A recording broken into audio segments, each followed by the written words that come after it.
Do you feel extra Italian when you eat ravioli?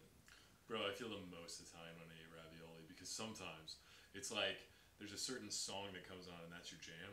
Ravioli's my jam, but for my culture. So when I eat it, I do the little in spaghetti too. You know, you have the spoon and the fork, and you just go like that, just slurp it up. And ravioli, that's my shit because I lived in Italy, the capital of well tortellini, but ravioli tortellini they're like distant cousins from each other. So they had these ravioli or these tortellini called cappellacci that are called it's literally ugly little hat and they're filled with pumpkin and they're just so good. How long was it before you moved to the States? Well, it was when I was born. So I was born in Phoenix, Arizona, and then when I was in college, I moved to Italy, and I lived there for months, almost a year. And so I was studying abroad. I was learning to speak Italian better because I spoke it like a gringo. And then I learned there, and I was in a little town called Ferrara, where they had cappellacci, and they also had cappelletti. All these little hat pastas. Mwah, mwah, mwah, so good. And then you had to ride a bike everywhere because they were trying to historically preserve the city.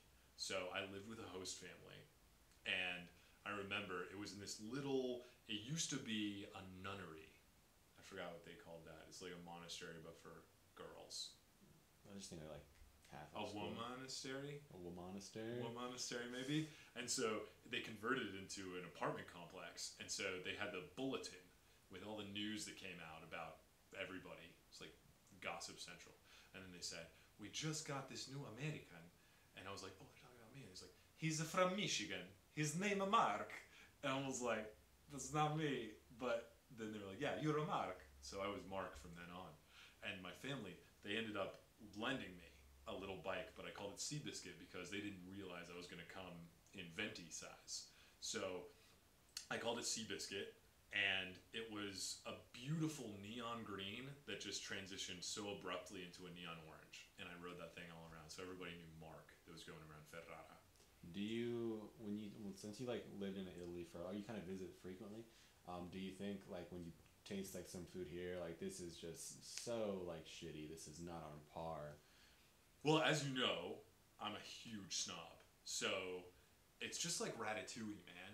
It's you know that. Did you ever see the movie Ratatouille? I did, yeah. There was the food critic, and he was basically like, if I don't like it, I don't swallow. I'm also a spitter if it's not good. So I will. No, I'm okay. But you recognize that this is not authentic Italian, or this is not authentic Brazilian food, and you just eat it. What do you I, think's the like barrier? It's like I can't taste like a 75-year-old lady sweat off her forehead in this dish, or like yeah, exactly. If I can't taste grandma's blood and tears, then it doesn't taste Italian. But it's crazy, man. There's a lot of reverence for tradition in Italy, which is pretty interesting. It's a new country. It was founded in 1861 ish. And so before that, it was just this group of territories. And what's really interesting is every 10 or 15 miles you go, they've got a completely different dish and a completely different dialect, completely different culture and tradition.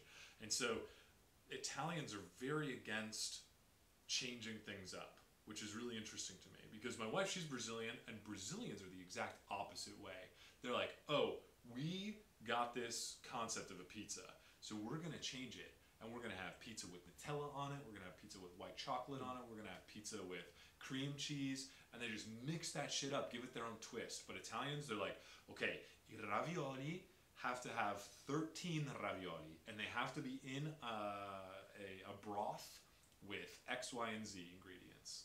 So they're just so caught up in tradition, which is a beautiful thing because they've preserved this culinary experience. But at the same time, they don't elevate it further.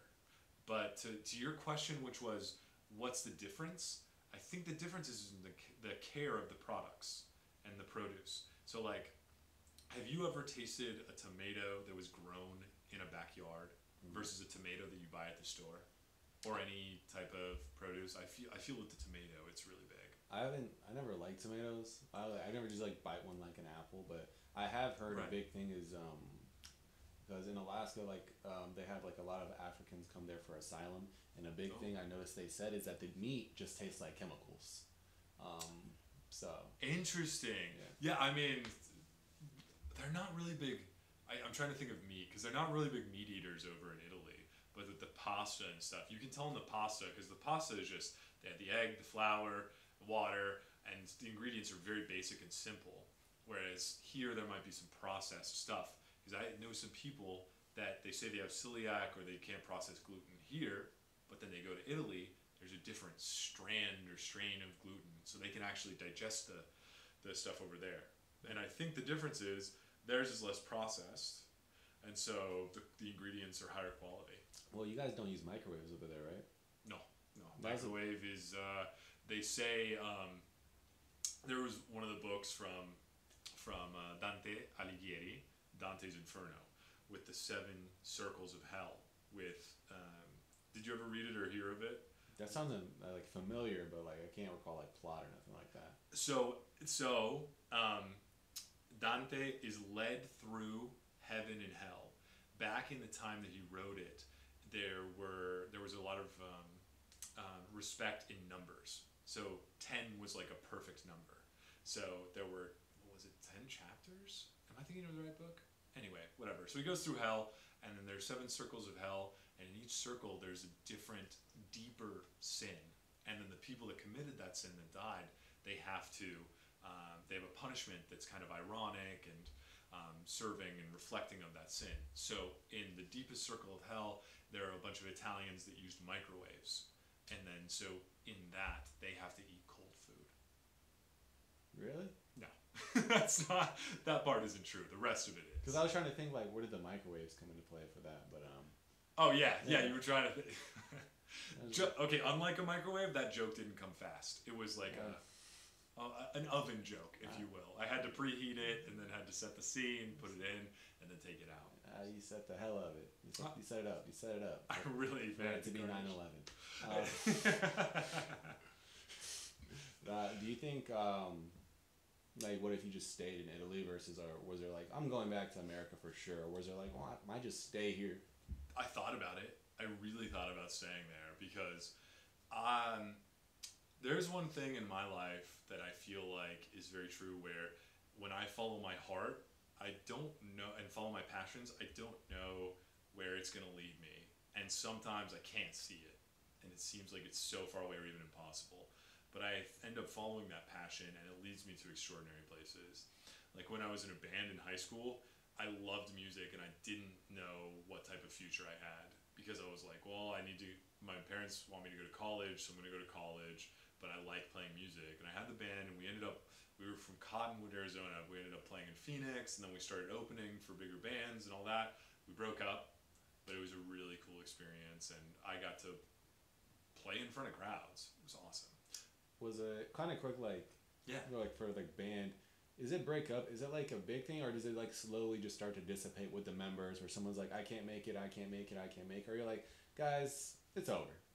Dude, it depends. I mean, some bands it's a simple breakup where they're like, yeah, it's just isn't working. Sometimes people just ghost. With us, our drummer was cheating on us with another band. So Well, drummers do that a lot because there's at They least do. yeah. they do. They literally beat to their own drum. And so he just started playing with others and we were like, okay, well. I just thought it for band etiquette. I just thought it was normal that the drummer's the most open person. Like they can, because it's like I guess they're more in demand from what it seems like, and there's a scarcity of them. As far as because it's not like you can just pick up a guitar. It's like they have the equipment, they have their drums, and Yeah, they are kind of like the flex player. They're on the waiver wire, so then bands can just pick them up if they want to. You know, it is true because there are so many guitar players and there aren't too many bass players, but guitar players, there's just an abundance. Too many. I feel like we should line some up and then just, send them away. Or give them a pair of drumsticks and they can learn to play drums because drummers are hard to come by. But, we just, in all seriousness, we just ended up breaking up. It was very anticlimactic. And we were all getting ready for college. It was our senior year. So we did that, but then I ended up connecting with my drummer, and we're best friends to this day. He's one of my best friends, and he ended up going to a conservatory of recording arts, and I ended up being able to go into the studio and record one of my songs, which was half English, half Italian, which is really cool. And going to the Following My Heart and Passions, when I went to Italy for the first time, I didn't really speak Italian. And when I went back to college, I thought, man, I could take a couple classes. And then I fell in love with it. And I was like, when am I ever going to learn Italian? Or when am I ever going to use it? And I thought, don't worry about that. Just fucking do it. And then you love it, and it doesn't seem like work to you, so keep going. And so I ended up living there. I ended up getting these weird jobs where I got a grant from the government to teach elementary school in Tempe, Arizona. And so I was teaching little kids. I ended up translating for this company that makes pavers. And they bought a machine from Italy. This is so boring, but I'm going to keep going. They bought a machine from Italy, but then they had Germans put it together. And the Germans sucked. So they had to bring a specialist from Italy, but he didn't speak English. So I was there on site translating for the guy. And he was talking so much shit. He was like, these guys, they don't know what they're doing. They're fucking stupid. They don't eat the ravioli. And I was like, oh, just talking shit about American culture. He's like, oh, we're just here. We just gotta put this printer together, man. That's all we gotta do. Dude, he's shit. Yeah, exactly. He's shit all over. But it was cool, man. And then I ended up working at Rosetta Stone. So I don't know if have you heard of Rosetta Stone? I feel like it's dying out, but yeah, but I didn't know about it. They don't have a good business model because it's basically you buy the brick, and then you learn the language, or you don't, and then you're done. So it's not like return customers unless you're some polyglot ambitionist that wants to learn multiple languages. I speak 3, but I feel like I did that, and then I learned Portuguese through a Rosetta Stone. I was the top seller in the nation because that was the first question when people came in, like, how many languages do you speak? And I was like, what did they say? How many languages do you speak? And I was like, I speak 3. He's saying, how many languages do you speak? Thank you. Dude, nice. Just in case. There was I appreciate that. I don't like adding captions, so. Exactly, yeah. So I told him I speak 3, and I learned French through Rosetta Stone too.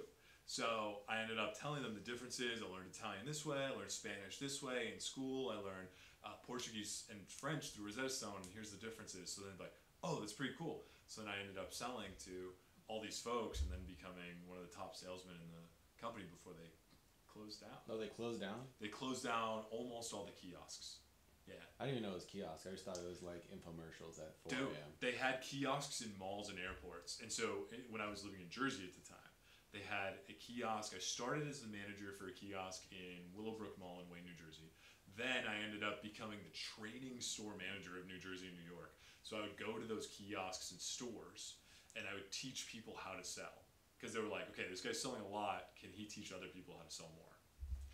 And I couldn't because they don't speak other languages. So when people were like, how many languages do you speak? And they're like, 1. They're like, oh, I'm out of here. No, because my brother, he's actually picked up Spanish by himself, but he's always like working on the slope. The slope is like what we call like a campsite in northern Alaska where you just work for like a month straight. You don't have to speak all down to me, okay? No. I had no idea. How was that speaking down? A slope is what we call a... No, I'm kidding. I had no idea what a slope was. No, like, yeah, the lower 48. Do you know what that is? Oh, dude, fuck yeah. The lower 48 is the continental United States. Yeah, that's what we call them up there, and I call it that. Like, I didn't know that, but intuitively I picked it up. Yeah, but yeah, he does that. So he's just listening all the time. Like, he got these apps called like language transfer. Nice. So like when he's on the phone with my mom, he doesn't speak English anymore. He just speaks Spanish. And so. Dude, that's sick. So because your mom is Dominican, and your dad is Dominican too. Oh, just straight Dominican. Okay, yeah, nice. It's just like I'm just like whitewashed. I've noticed it like, because he spoke Spanish when he was younger. I don't think I ever picked it up because when I was little, we just moved to Alaska. Okay. So it's kind of like, it's kind of like use or lose it. Like even right now, like it's very like diminished. Like my like the words I know and stuff like that. Well, you say it sounds great, dude. It sounds really suave. It's interesting. Like people say, like it sounds like a Dominican accent. Yeah. And I'm just like, oh, I don't even know accents. Do you notice? Is there like, since there's so many dialects of Italian, is there like that southern Italian? For fucking sure. Ravioli. Ravioli. Yeah, there's a lot, so I'll try and keep this short and succinct because it can get very boring very quickly. But the Sicilian accent. There were a lot of Sicilian immigrants here in the United States. So if you've ever heard of the way that Italians from here, New Jersey, New York, they're saying like, oh, the mozzarella or the prosciutto. See, they cut, it's mozzarella. Mozzarella is the Italian standard way of saying it. But Sicilians, they say it so molassesy and so goopy that it's like, ciao Jeffrey, come stai? Mangiamo gli spaghetti. Allora, cosa mangiamo stasera? It's very just bleh. But then if you go up towards Milan, where my family is from, they say it like, it's very, almost choppy, but it's like, allora, stasera mangiamo questa cosa e poi andiamo a... So it's very like, da da da da da. My favorite though, Florence, Tuscan accent. So cool, so weird. Because they, instead of the C's, they'll say ha. So instead of ka, it's ha. So the standard phrase is, tu vorresti bere una Coca-Cola con la canuccia corta corta. Do you want to drink the Coca-Cola with the short straw? But they say, tu vorresti bere la Coca-Cola con una canuccia corta corta, which is the same thing that I just said, but just in their accent. So there's so many accents, dude, and the way that I got, because I wanted to sound like a native speaker when I got there. So I started watching movies and I started trying to repeat the guys that I liked. And I started trying to sound like a Sicilian guy. And then my cousins from the north were like, no, you sound like a dumbass. You have to speak correctly like the Milanese. So then I started to pick up that accent. And so I can do a couple different accents, but the one where if I'm speaking, my cousins drilled the Milanese into me. So I'll sound like, people will often ask, oh, where are you from in Italy? When I'm speaking Italian. And I'm like, ravioli. So I'll say if I'm from the South. And they're like, oh, okay. Because I know in Spanish in America, they teach you Spaniard Spanish. yeah. Which is totally different. All my friends that are Spanish speakers, none of them are Spain, but they're just like, it's so hard to keep up with them because they say it so fast, and it's like they're different verbiage. Even my mother, I was just like, I forgot when I'm learning, I was like, "¿Qué tal?" She's like, don't say that. You sound like an asshole." I guess it's just like a very snobby thing, I guess. Interesting. The I mean, with Portuguese too, they have the Brazilian Portuguese and the Portugal Portuguese, and it's so different, man. It's more different than American English and British English. And they, in Portuguese from Brazil, they'll cut off, like in Spanish you have está. They have está too in Portuguese, but instead of está in Brazil, they'll say tá. They'll just cut off the es. So it's very cut, it's very sloppy, it's very colloquial. There's not a formal grammar to it. What language do you speak to your wife in? Besides the language of love, we speak Portuguese, and then I'm speaking Italian to her because she picked up Italian pretty well. We went to Italy together, and we ended up going, and she took a class. I was speaking with her, and she spoke really well. All my relatives speak English and Italian. They spoke Italian to her. So we do, I'll say Portuguese, English, Italian last, but we speak those three languages together. And I try hard to speak more Italian to her.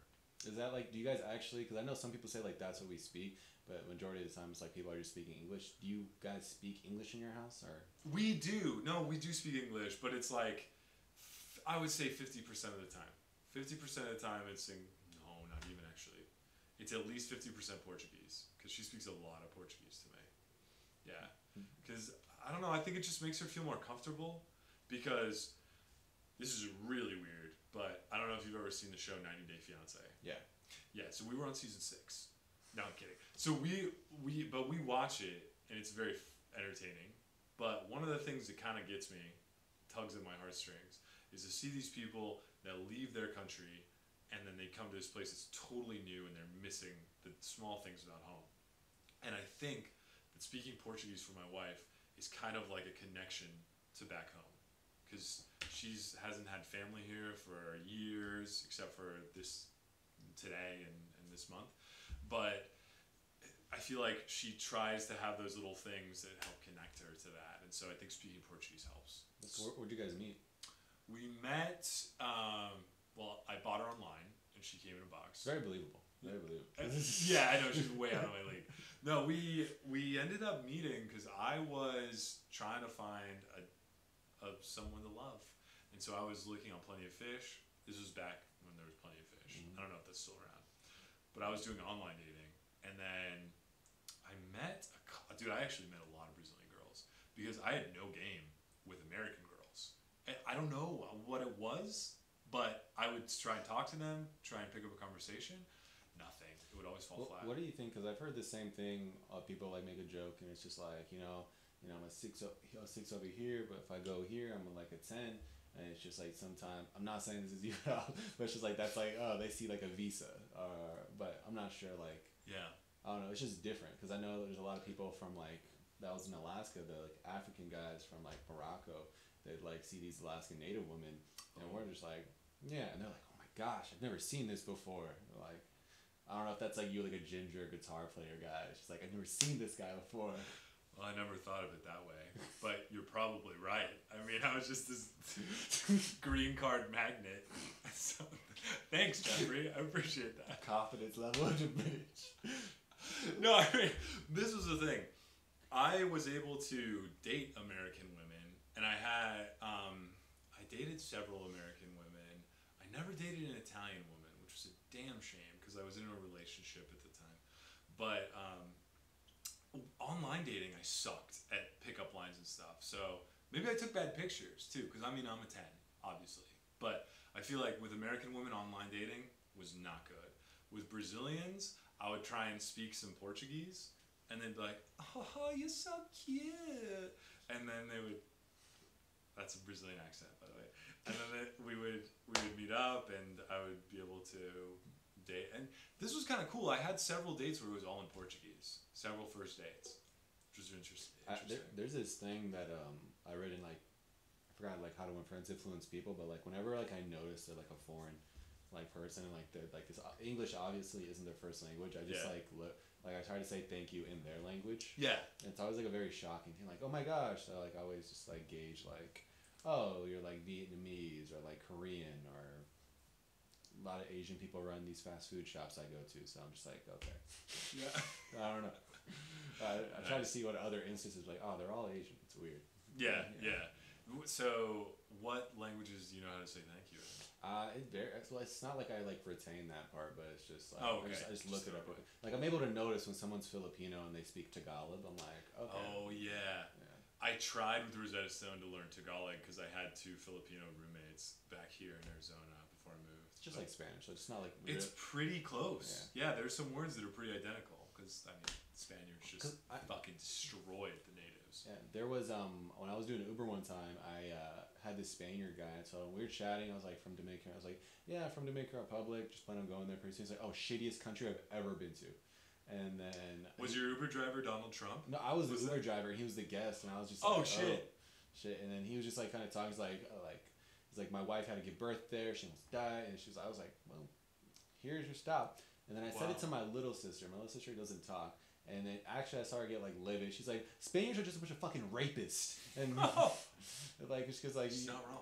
Yeah, so it's just there's a reason there. There's sprinkled. Like I'm white for a reason. Oh yeah, don't do this. Yeah, this bleach has come in through explorers from I don't know Austria. Would you say you're a ginger?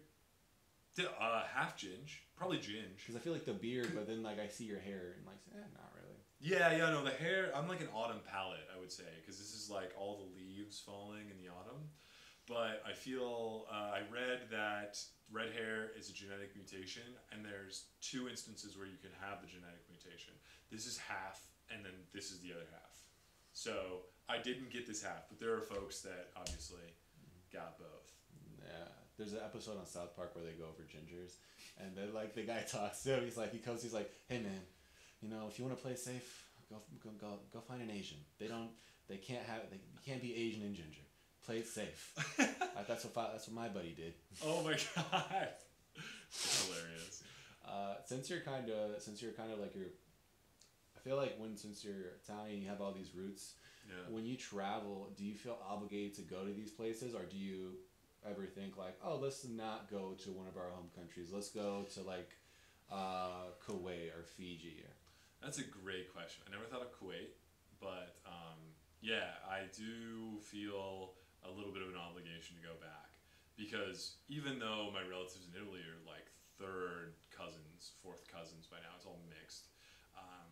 They, since I've been growing up back in high school and college when I was living with my parents, they would send their kids over to live with us for a summer, and then we would do the same. And so I feel like there's this close connection. So I feel like if we get the chance, especially because so many of them are getting married and there are big events where they invite us, so we'll at least try and send an ambassador. But I do feel a little bit of an obligation. More so, though, to go to Brazil, because that's where my wife's mom, dad, sister, brother-in-law, nephew, he's our godson. That's where they all live. So we feel pressure to go to Brazil, and then we also feel pressure to go specifically to where they live. So there's so many places in Brazil that are so cool, like Rio and São Paulo and Natal and all these places, but we've never been to almost any of them. No, because I definitely feel like me traveling, I wanted to go somewhere, but I felt guilty not going to Dominican Republic. Yeah. Because like, I haven't been there for like years, and then like, I have family there that I love, and it's just like, it'd be weird to say like, I know I haven't seen you guys, but I'm just gonna go to Japan. Like, right. Yeah. Exactly. But it's like, where do you find that balance? Because it's just like you want to. Of course, there's so much to do, but it's like, where do you balance? Like, I want to have a new experience, but it's like, well, I want to take my wife home. Yeah, that's fair, dude. So what I do is I put them in a group on Facebook where they can't see my travel pictures. So then I go and travel. And then I knew that was coming. I knew someone was coming. I was like, they're none the wiser. So no, but sometimes I just, because they do the same thing, because they're like, oh man, do I have to go to fucking America again?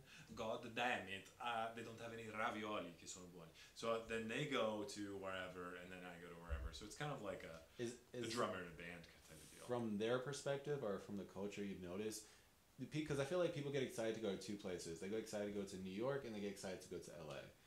For I guess foreign standpoint. Yeah. And then like, do you think, is it really kind of like dull for them? Like, I don't want to go back to America. I mean, no, I was exaggerating a little bit. I feel like they're always excited to come here because there's so much shit to do and there's so many states, especially the lower 48, where it's like, damn, dude, Arizona, you could spend weeks here, and especially northern Arizona. Phoenix is pretty cool, but if you go up to the north, there's Jerome, there's Sedona, there's Monument Valley, there's Grand Canyon, there's Flagstaff. There's just so much shit to see, and Horseshoe Bend, Lake Powell.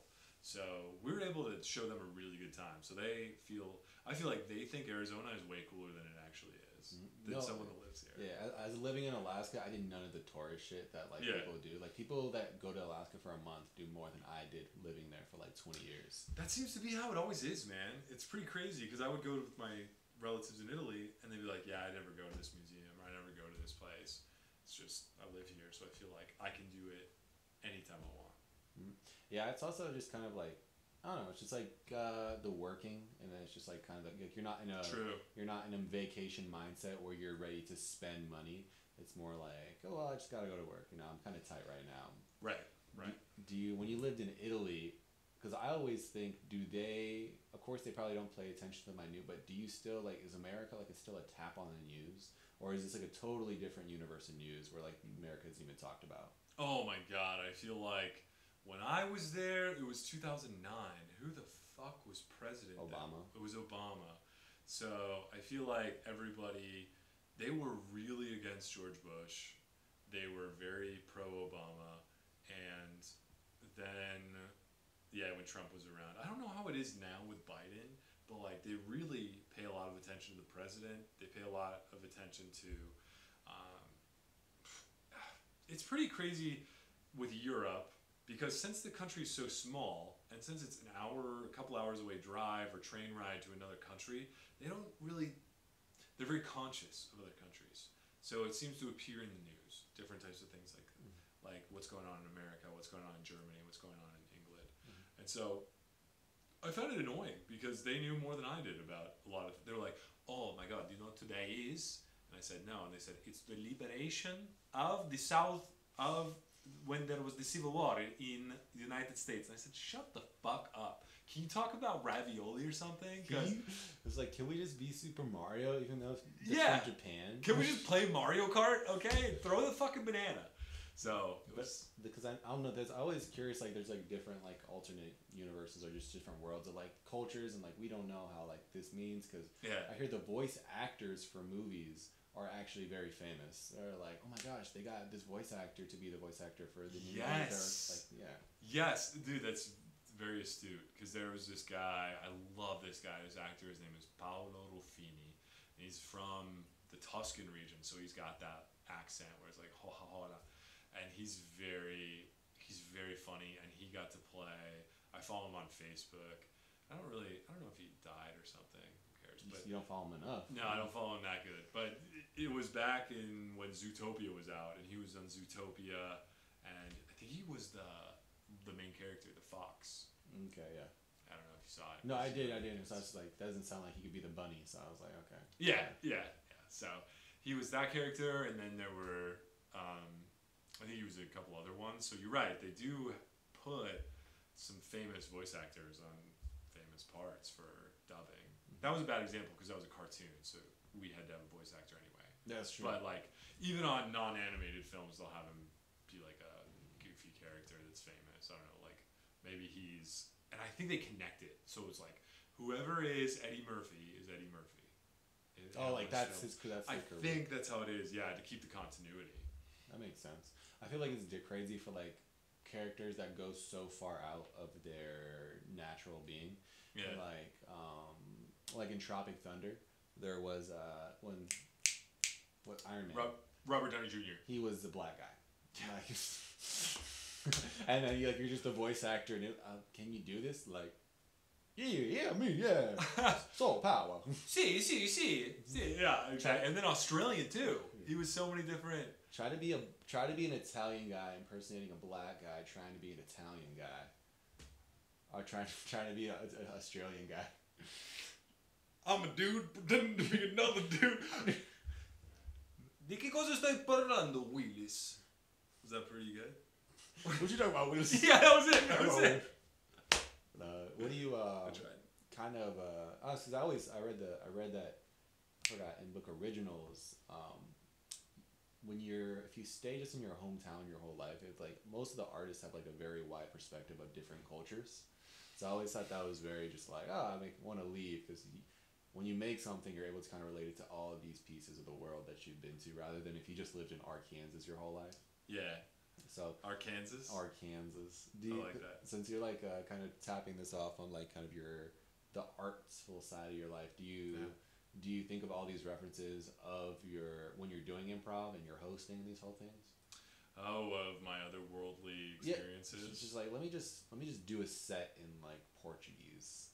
Dude, I would love that. I don't think I'm talented enough yet, but I feel I've started to bring it in, and I've started to talk a little bit more about these different things, especially with my wife. I've talked about the differences of being married to a Brazilian woman versus an American woman, or dating even.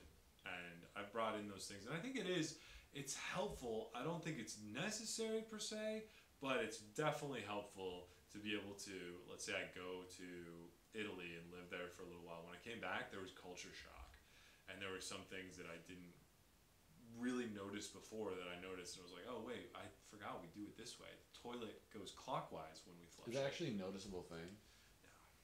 Yeah. They don't have toilets in Italy. we just hire someone to hold their hand up. Exactly. Yeah. Exactly. Why do you think the ravioli's so good? I don't know. They don't eat any other food. It's they just shit out ravioli. Yeah. That's how it is. The breadsticks. It's just exactly. They're just breadsticks, and it's like, oh. Did you finish that ravioli? We need to get some breadsticks to the guests. They're just moving his hand, cranking it so it comes out. What line of work are you in now? I do digital marketing. Is being linguistic, is that the right word? Multiple languages? Has that been helpful in job endeavors or not really? Dude, it's not been as helpful as I have wanted it to be because I wanted to continue to use my language skills, but I am pulled in every now and then to translate stuff. At this current job, we have versions of our software for different countries and different languages, so I had to translate something in Italian. And back when I worked at an agency, they would need help and translators for ad copy. So if you're searching on Google for something and they have the ads first, we had teams that would write those ads. So then they're like, oh, can you translate this in Italian for us, or can you translate this in? Because I wasn't sure if it's like kind of a marketing bid or it's just kind of like, well, I don't want that wage because I speak 5 languages that are actually useful in the world. This isn't like some random like I don't know, Creole or something like that. Yeah, that's a good question, but unfortunately, I mean, even my wife fought pretty hard to be able to get paid more because she speaks another languages. She services another country. Most of her job is in Portuguese, and they finally were able to do it. But it's hard here. It's so weird because not a lot of people, not a lot of Americans speak multiple languages. That might be the reason too, because it's mostly people that have moved here from another country, and so they're like, oh yeah, so you don't really know the baseline, or you might not know. I had someone pronounce the word Jose as Josie.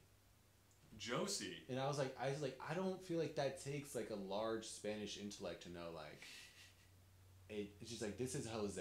Like I don't know. Yeah, it seems pretty intuitive. Yeah. After all the exposure of, I mean, Jose is, that might be one of the most common names I've ever heard. It's like Michael for white people. Yeah, and people are like Michel.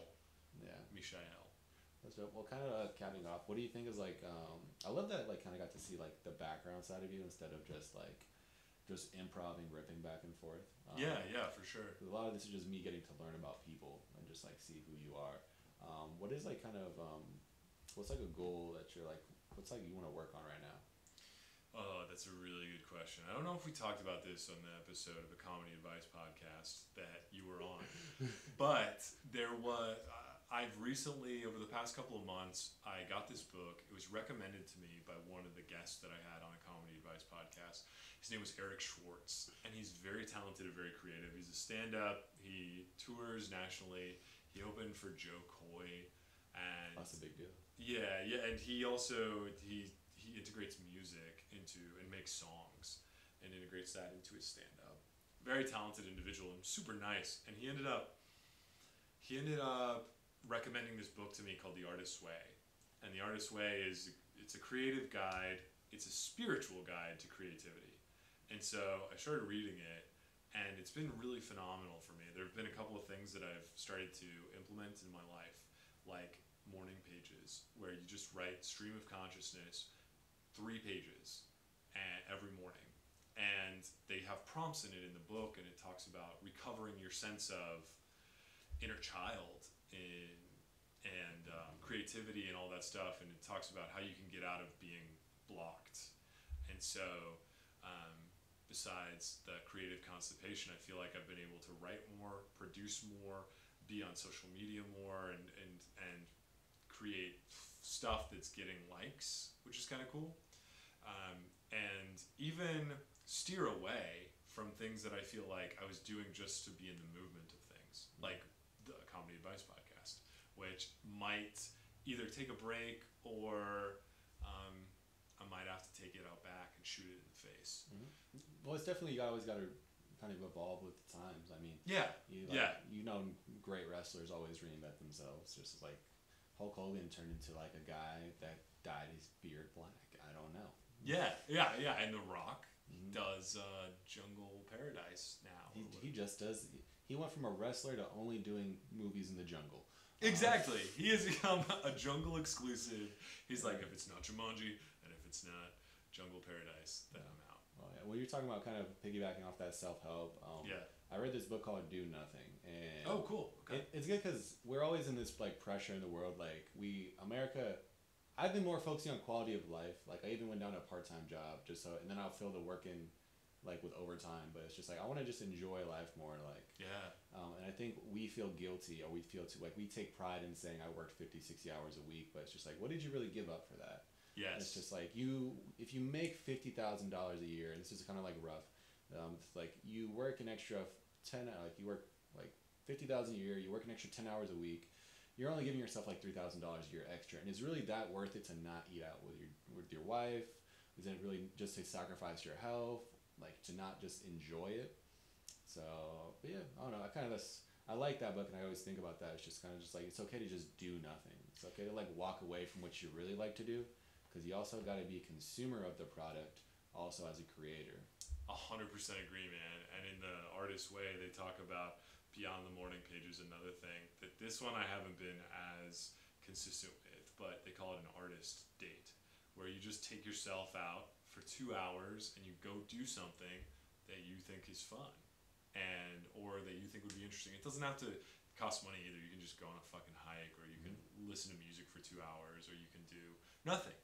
And that's how I got into improv. Actually, I still think it's very fun, and that's kind of my artist date, if you will. But I feel like that allows me to recharge and be able to attack. Let's say I was doing 60 hours before, I could do 60 hours worth in 40 hours now of work, or I can pump out more in less time, because you really hit it on the head. I'm glad you're fucking 19 now, and you've already learned that you should enjoy life, because I think you only get one, and yeah, we're all gonna fucking die. No, that's true. I always think, yeah, just enjoy it. Just, I try to keep it simple. Just like, what do I like doing, and just do it.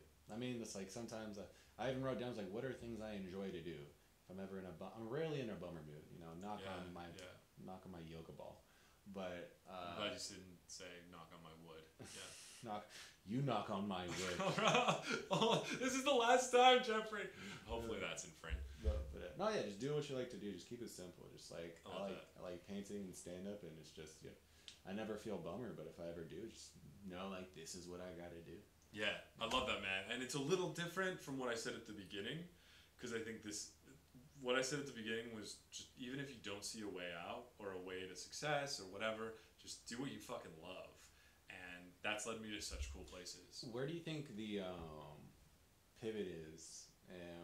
Like kind of like doing what you love, but we're also always evolving as people. Yeah. So like you may have like, this is what I love, but you're kind of in a sunken fallacy. Like you spend so much time doing this, I guess I might as well just keep doing this instead of approaching a new thing I love.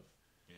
I don't know. It's a weird question, but it's just like... No, I get it. I totally get it. Because the way... I can't remember if we talked about this on a comedy advice podcast, but there was a speech by Neil Gaiman, who's a magnificent author. He wrote Coraline, he wrote Sandman, the comics, he wrote the comics that inspired the show Lucifer on Netflix, and a bunch of other shit, Norse mythology, all this stuff. And he was talking about how you want to keep going towards the mountain, or like your true north.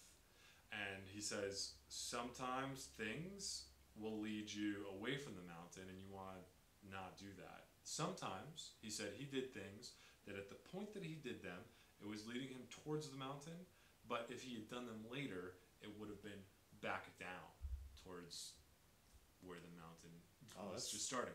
And so, to put this into context, a comedy advice podcast, that's something that I feel at 3 years ago or 4 years ago when I started it, I was so fresh to comedy. I was nervous speaking to people. I didn't know how comedy worked, and I didn't know anybody in it.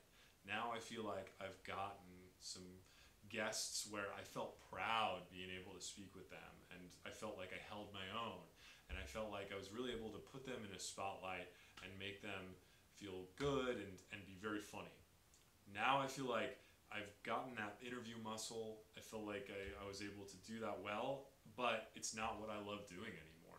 So I'm taking all of the skills and experience that I've learned from it, and I'm trying to put it towards other stuff, like improv, like getting back into stand-up, like starting a new podcast coming soon. But all these different things that I'm trying, it's like you said, man, you don't end up loving it anymore. You keep doing it because you used to love it, but then you love there are other things you love that you stop doing. So there's always a chance to calibrate, do nothing, think about, hey, do I really love this, or am I just doing it because... Yeah, it's definitely a thing where like keeping the main thing. Because Kevin Hart, he was kind of like Hollywood was throwing him back in the beginning of his career, and then he's just like, well, what got me to Hollywood? It's just like stand-up did. So he just stuck to stand-up. So it's funny that like this is like, this is what makes me, this is what I don't know. It's weird. It's like this is what puts the food on the table. This is what Yeah. makes like gets me in this world, around this world. But I want to try new things. But it's also this is what made me. So it's like a weird balance. Yeah, it's true. It's true. All right, well, quick thing. You say you see this in 10 years. What do you want to say to yourself? I hope you're still alive, bro. I really do. Now, you take care of yourself and focus on what's the most important in life. Your wife takes such good care of you. Don't be a dick. Take care of her back. And you probably have kids now, so just don't make sure they don't drown. And I hope you're doing what you love still. Fade to black.